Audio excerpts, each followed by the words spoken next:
I've got you good. So you can still hear me?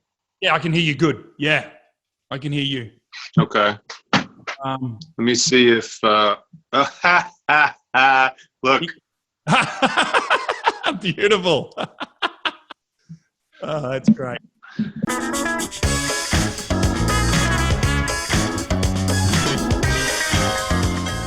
I'm in the living room of Kelly AuCoin. Kelly AuCoin, how are you, mate? I'm doing well. How are you doing? Yeah, really good. That living room. This is sort of our little office room, our makeshift studio. So if you're hearing a lot of creaking noise, and if I bang into things, it's because it's a New York-sized apartment studio. So it's really cramped. Well, how is a reputable Broadway actor, a star of the show Billions, how are you tackling going shopping in Brooklyn? I like reputable. Thank you. It's not easy. I'm doing some shopping for a friend of ours who's over the age of 80, and she rightly doesn't want to be exposing herself to too much. So we do once every 2 weeks. We go on a major shop for her, and this particular place, this co-op where she shops, the lines are generally around 2 hours, and then it takes a lot to navigate the store because it's not huge, and so it's about a 4 or 5 hour affair when I'm in there. But it's so hard to find stuff to do these days that I leave with a real sense of accomplishment. That's right. That's great. Now, Dollar Bill, he's back. Season 5 of Billions. Does the myth and legend of Dollar Bill grow? There'll be some interesting little wrinkles for Dollar Bill this year. You saw him losing his mojo a little bit at times last season, and I thought that added some really fun nuance to the character. How does he respond when things aren't always going his way? And how does he respond when his life is about making money? His life is about making the deal no matter what.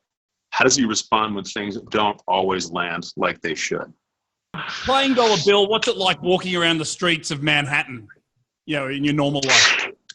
Well, I mean, it's not like I'm recognized by everybody, but it is interesting. There are times when there's sort of this wave of one person sort of screams out Dollar Bill. He's the type of character that people don't just say, "Hey, hello, sir, how are you?" They're like, "Hey, bleep, bleep, bleep, Dollar Bill," and that gets other people turning. It's like, oh, it is that guy. It's not just some other bald guy.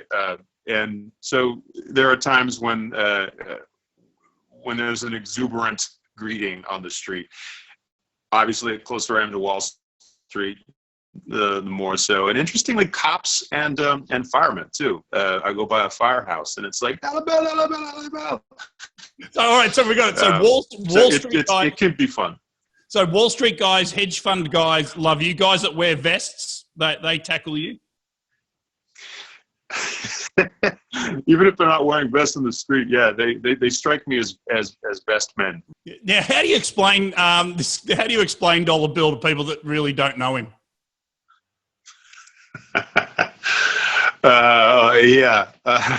My sister's never watched the show. How would I explain it to my sister? The way I describe it to my sister makes her not want to watch the show, I think. But no, she's when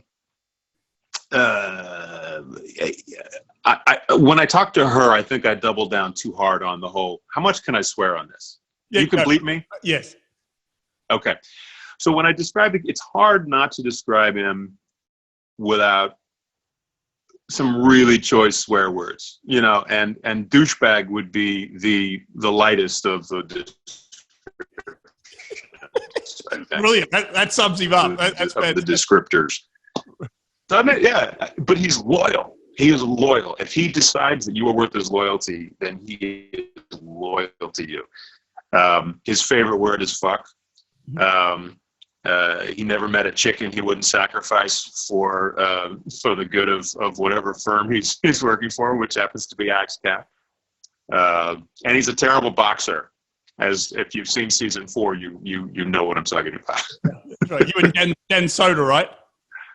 Yeah, Mufi. Yeah, Dan Soda. Yeah, we had so much fun working on that. He broke my rib though. Dan Soda broke your rib. it's a fake fight, and he legitimately breaks my rib. It's because I'm a Trailblazers fan and he's a Nuggets fan, I think. Right, of course. Yeah, that's great. Yeah, your big tussle last year, obviously. Yeah. Now, all right. So, you're, as I said, reputable Broadway actor. You get to New York City after a few years. You get to perform on Broadway with Denzel Washington. You and him had had a moment where you're like 4 inches away from each other, right? Face to face. Yeah. My spin on this particular character was that he was really snotty.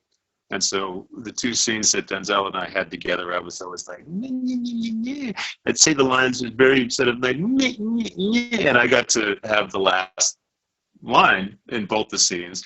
And there was one performance, I think I just annoyed him. And there was one performance where he just like, instead of just walking away after staring me down, he like travels 20 feet across the stage, gets up in my nose, and he's like, and I'm just like, you win the scene. If acting is competitive, you just won. You just hit a home run, slam dunk, and you swept me in 4. I said, take it, sir. So you're a young guy. But it was fun. It was just you and Denzel went head to head, which is pretty cool. Yeah, early in your career. It was awesome and terrifying. I mean, he's one of the best, and he's intense. I don't know if you've seen Denzel Washington act, but he has an intensity. And there was certainly a moment when I thought, oh, he's going to kill me on stage. Okay, that's fine. I get to go out having been killed by Denzel Washington on stage on Broadway. Yeah, fine. It could be worse. That was Julius Caesar, I should say. Yeah. Yes. Now, every New York actor, of course, Law and Order. How many versions? How many different characters have you played in Law and Order? I was just on a talk show last year where they asked me this question. It was part of a quiz to see if they could stump me. And this was the gimme question. This was the question I was supposed to get right. And I was like, 4. And they're like, no, you've been on 6 times, which I had no memory of. So I think the Mothership I was on twice. And then the other 2, CI and how we say SUV, yep. SVU. So 6 times.